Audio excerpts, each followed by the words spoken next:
Now, to talk more on this issue, we are joined by Mr. Jim Kavanagh, political analyst and blogger, joining us all the way from New York, US. Mr. Kavanagh, good to see you again. Mr. Kavanagh, let's begin with your thoughts on Hamas blaming Netanyahu for stalling the negotiations, underlining that he is deliberately hampering the talks, and also, Mr. Kavanagh, as many are saying, he's trying to protect himself and his far-right cabinet, and as seen at the expense of the civilian lives. Well, yes. I think we have to recognize that these negotiations are a facade and a ruse, and Benjamin Netanyahu and his cabinet have no real interest in pursuing. This is not a real negotiation with a third party in overseeing this. The United States is part of the Israeli delegation, the sponsor and patron of the Israeli actions. So this is really the Palestinian resistance represented by Hamas and the other things are negotiating with the Israelis and the United States. But it's really a holding action for the Palestinian resistance. The purpose of Israel's purpose here from the beginning, I've said it, is not to defeat Hamas, not to get the hostages home. Netanyahu has said quite clearly, very recently, a couple of days ago, but even if we get all the hostages back and Hamas surrenders, we're still going to take over Gaza. So the purpose of this has from the beginning been to drive out the rest of the Palestinians from the Gaza and now the West Bank. It's quite clear. This is Nakba 2. This is not about hostages. It's about Israel killing and expelling the Palestinian population, which they are doing. It is not going to be resolved by negotiations. It's going to be resolved by force. Either Israel is going to continue to force people to destroy or they've destroyed the country, and now they're going to try and force everyone to leave, and they will successfully force most. I mean, why wouldn't they leave? They have nothing to stay there for.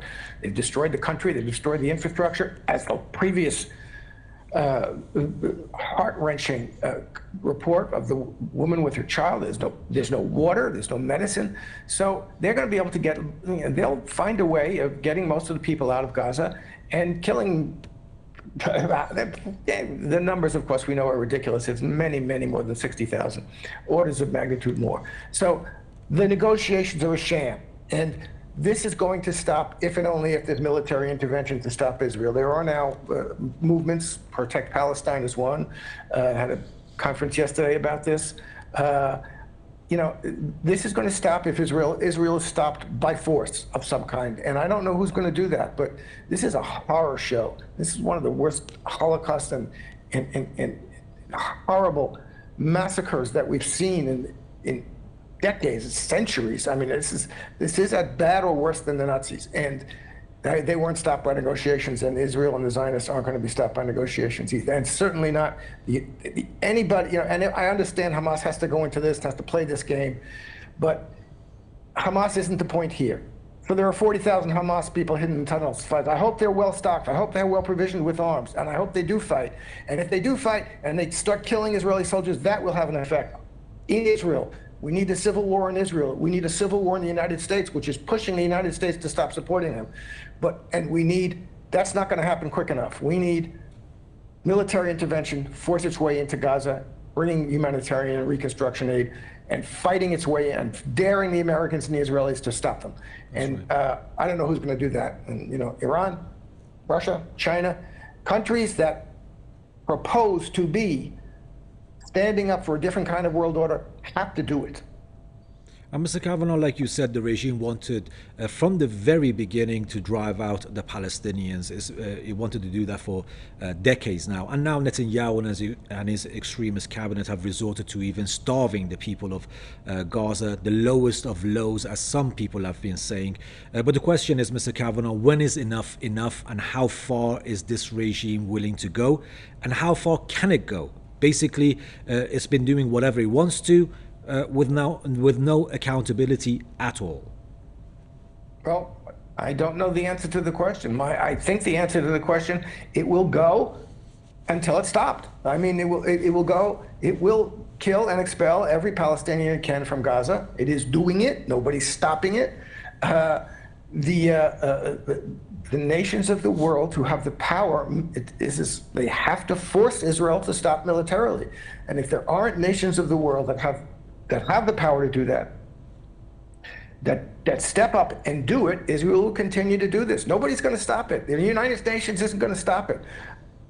I mean, there's possibly a Uniting for Peace resolution from the General Assembly, but that's a very complicated, long process. You start getting into negotiations, and you can't avoid the pressure you're going to get from the United States in there, and it's very unlikely that's going to happen in time.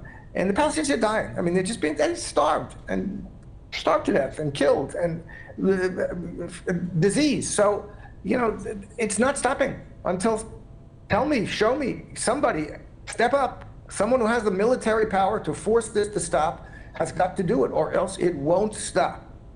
Israelis don't care what anybody thinks of them. They're not going to stop because, oh my gosh, the world will hate us. The world hates them. They don't care. The Americans don't care. They only if there's some kind of political revolt in the United States about this would stop. But the Americans will do anything for the Israelis. They're part of the Zionist project. They're wedded to it. They're committed to it, and that probably won't stop and stop time for. Look at what's already happened to the Palestinians. They'll get Uganda, they'll get Indonesia, they'll get Egypt, they'll get somebody to take 100,000 here, 100,000 there, and the Palestinians will leave, because what else could they have to do? There you have it, Mr. Jim Kavanagh, political analyst and blogger, joining us from New York, US. As always, Mr. Kavanagh, thank you for your time, sir.